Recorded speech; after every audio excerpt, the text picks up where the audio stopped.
semuanya, selamat datang di podcast kami. Saya Wilhelmina Kristianti. Pada kesempatan ini saya ditemani oleh dua rekan hebat saya. Ada Meci Damai, Halo. dan ada Angel Noko. Halo.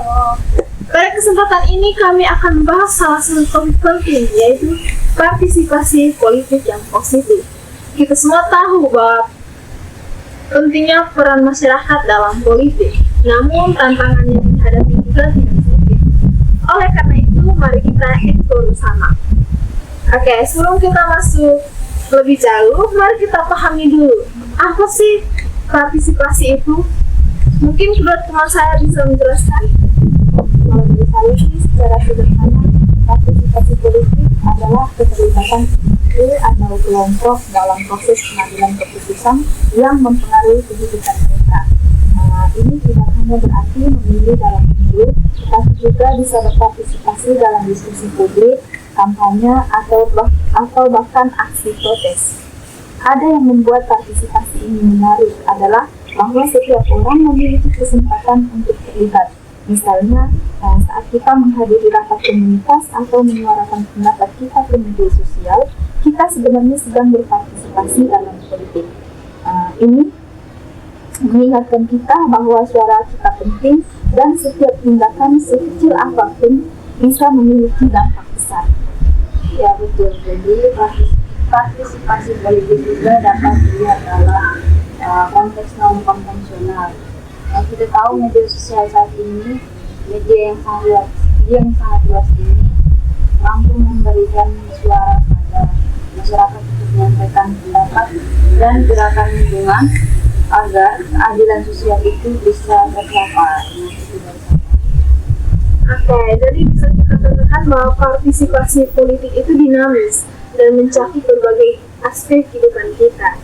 Penting bagi kita untuk menyadari bahwa setiap langkah yang kita ambil dalam proses ini adalah bagian dari kontribusi kita untuk menciptakan perubahan positif di masyarakat. Nah, selanjutnya, setelah kita ketahui definisi dan jenis-jenis partisipasi politik, maka akan ada muncul pertanyaan baru, yaitu mengapa kita harus berpartisipasi? Apa sih poinnya? Salah satu alasan utama bahwa partisipasi politik itu sangat penting, ya, di mana ini dapat membantu menciptakan masyarakat yang inklusif. Jadi ketika lebih banyak orang terlibat, tentu suara-suara mereka yang terpinggirkan akan didengar oleh lembaga pemerintah. Ketika tidak terlibat politik, tentu kita memiliki kekuatan untuk meminta pertanggungjawaban kepada lembaga pemerintah. Nah, ketika masyarakat itu bersatu, maka suara kita akan menjadi lebih kuat dan tidak akan diabaikan oleh pemerintah. Kalau saya juga percaya bahwa partisipasi politik itu sangat penting untuk pendidikan politik masyarakat. Dengan terlibat, kita belajar tentang sistem pemerintahan, hak-hak kita, dan bagaimana cara mengadvokasi perubahan. Pendidikan ini tidak hanya bermanfaat bagi kita, tetapi juga dapat diteruskan kepada generasi berikutnya, menciptakan budaya partisipatif yang berkelanjutan. Oke, bagus sekali. Jadi saat kita berpartisipasi, kita tidak hanya memperjuangkan kepentingan kita, tetapi juga mendidik diri sendiri dan juga orang lain. Ini adalah investasi jangka panjang untuk masa depan masyarakat yang lebih baik. Nah, menurut saya orang yang enggan ikut berpartisipasi politik karena mereka merasa bahwa itu tidak memiliki pengaruh sama sekali. Iya, betul juga. Kadang rasanya kayak update status di medsos begitu, udah capek-capek nulis panjang, yang like cuma 3 orang. Oke, kita sudah membahas tentang betapa pentingnya partisipasi politik. Tapi, seperti yang kita ketahui, partisipasi politik ini tidak selalu mudah. Ada berbagai tantangan yang bisa menghalangi orang untuk terlibat. Tapi tenang, tantangannya tidak seberat bangun pagi pas hari Senin kok. Jadi bagaimana teman-teman bisa menyuarakan pendapat tentang tantangan ini? Kalau dari saya pikir salah satu tantangan terbesar adalah kurangnya informasi yang akurat dan transparan. Banyak orang merasa bingung dengan isu-isu politik karena berita yang beredar seringkali bias atau tidak lengkap. ini bisa membuat mereka enggan untuk terlibat karena mereka merasa tidak tahu untuk memberikan pendapat atau memilih. Ya, betul. Inilah mengapa kita perlu mendorong transparansi dan akuntabilitas. Kita juga harus menyadari bahwa masyarakat perlu beradaptasi dengan terlibat aktif melalui cara-cara baru seperti memanfaatkan teknologi, informasi, dan media sosial. Benar, tapi kita juga harus mempertimbangkan bahwa terkadang ada ketidakpercayaan terhadap partai politik. Jika masyarakat merasa bahwa para pemimpin tidak mendengarkan atau mengabaikan kepentingan publik, tentu saja mereka akan merasa frustasi dan memilih untuk tidak terlibat. Nah, inilah mengapa transparansi itu perlu didorong untuk menyadarkan masyarakat turut aktif dalam partisipasi politik. Oke, diskusi yang sangat menarik. Jadi kita bisa menyimpulkan bahwa tantangan dalam partisipasi politik ini meliputi kurangnya informasi, apati politik, dan ketidakpercayaan terhadap lembaga politik. Namun dengan kemajuan teknologi dan kesadaran yang terus meningkat, kita memiliki kesempatan untuk mengatasi tantangan-tantangan ini. Baik, sekarang mari kita coba cari jalan tengahnya. Bagaimana caranya kita bisa mengatasi tantangan-tantangan ini agar lebih banyak orang yang terlibat secara positif. Oke, kalau dari saya sih, saya rasa salah satu solusinya adalah dengan memperkuat pendidikan politik di masyarakat ya. Kita perlu mengedukasi kepada masyarakat mengenai cara-cara kita politik yang positif. Nah, ini bisa dilakukan melalui program-program di sekolah maupun di komunitas. Betul sekali, dan tidak hanya itu, kita juga bisa menggunakan media sosial untuk meningkatkan kesadaran dan mengedukasi orang-orang tentang isu-isu yang penting. Konten yang informatif dan menarik bisa menarik perhatian orang dan mendorong mereka untuk berpartisipasi. Oke, jadi jika kita bisa menggabungkan pendidikan politik dengan penggunaan media sosial, kita dapat menciptakan platform yang lebih inklusif dan menarik bagi masyarakat untuk terlibat. Apakah ada hal lain yang ingin ditambahkan? Dan mungkin kita perlu mendukung transparansi dalam proses politik. Jadi misalnya dengan mendorong lembaga pemerintah untuk lebih terbuka terhadap keputusan itu bisa diterima oleh masyarakat dan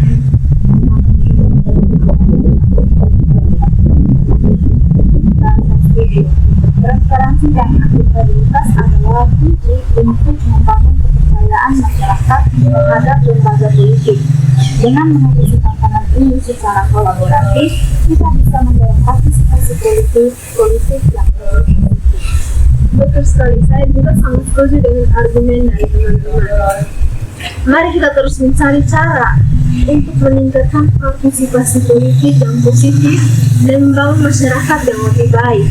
Sekarang mari kita lanjut ke segmen selanjutnya untuk membahas cara mendorong partisipasi politik.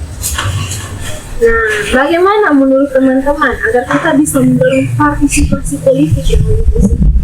Apa ada yang bisa dilakukan oleh individu sehari-hari untuk terlibat lebih aktif? Baik, hal ini sangat menarik. Bagaimana kita bisa mendorong lebih banyak partisipasi politik? Pertama, mungkin untuk meningkatkan kesadaran dan pendidikan politik di masyarakat kita.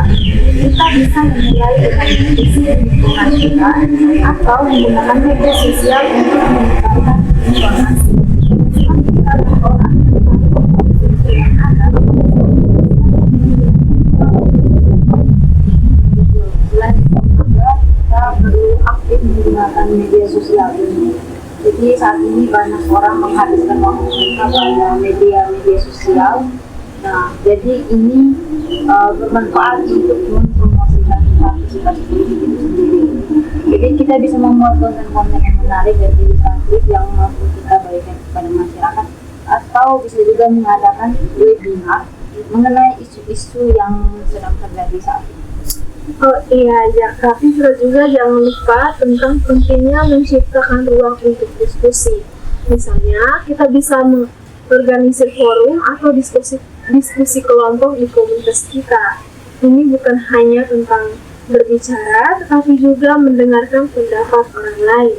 Dengan berdialog, kita menciptakan suasana saling hargai yang sangat diperlukan dalam politik. Dan yang terakhir, mari kita semua menjadi contoh bagi orang lain. Ketika kita menunjukkan komitmen untuk terlibat dalam politik, kita menginspirasi orang di sekitar kita untuk melakukan hal yang sama. Kita bisa mulai dengan seperti suara dalam video atau menghadiri rapat. Oke, sekarang mari kita beralih ke segmen diskusi dan tanya jawab. Ada beberapa poin penting yang ingin saya bahas lagi. Misalnya bagaimana kita memastikan bahwa informasi politik yang kita dapatkan bisa lebih akurat dan transparan. Bagaimana pendapat Anda?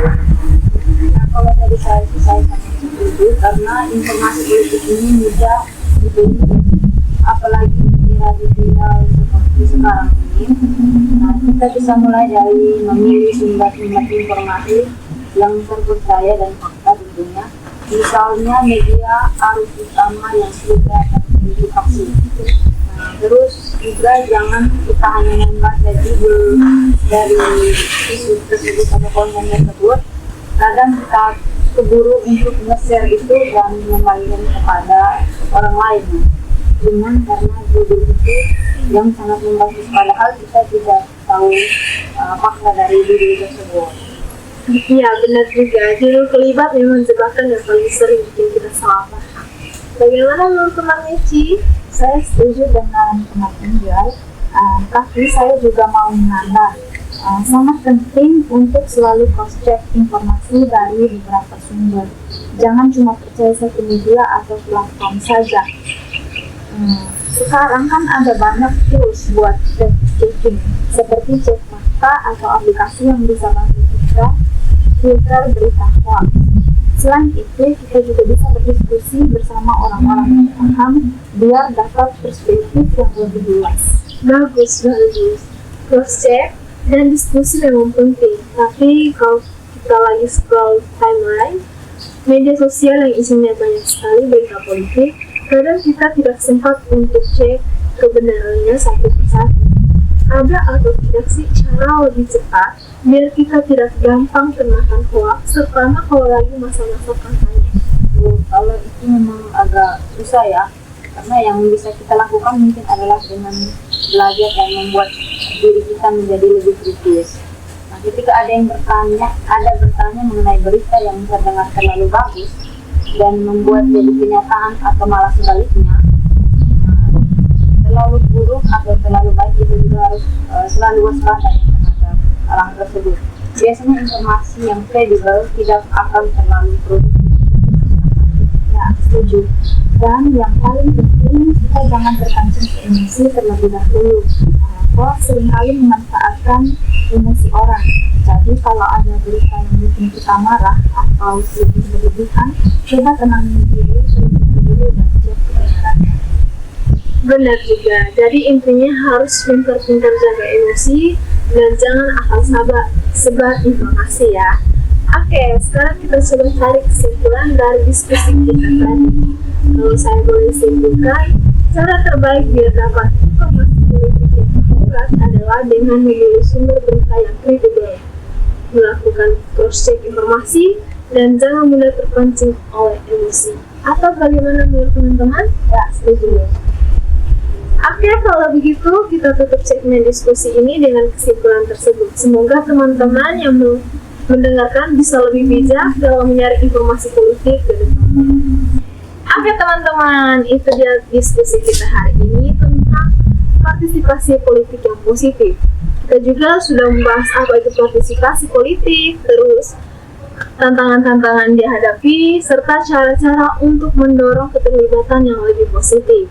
Semoga apa yang kita diskusikan hari ini bisa membuka wawasan teman-teman dan mendorong kita semua untuk lebih aktif dalam berpolitik. Jangan lupa tinggalkan komentar jika teman-teman punya pertanyaan atau pendapat lain yang ingin dibagikan. Dan jangan lupa untuk membagikan podcast ini kepada teman-teman dan keluarga kalian agar lebih banyak orang yang terinspirasi untuk berpartisipasi. Terima kasih dan sampai jumpa di episode berikutnya. Dah.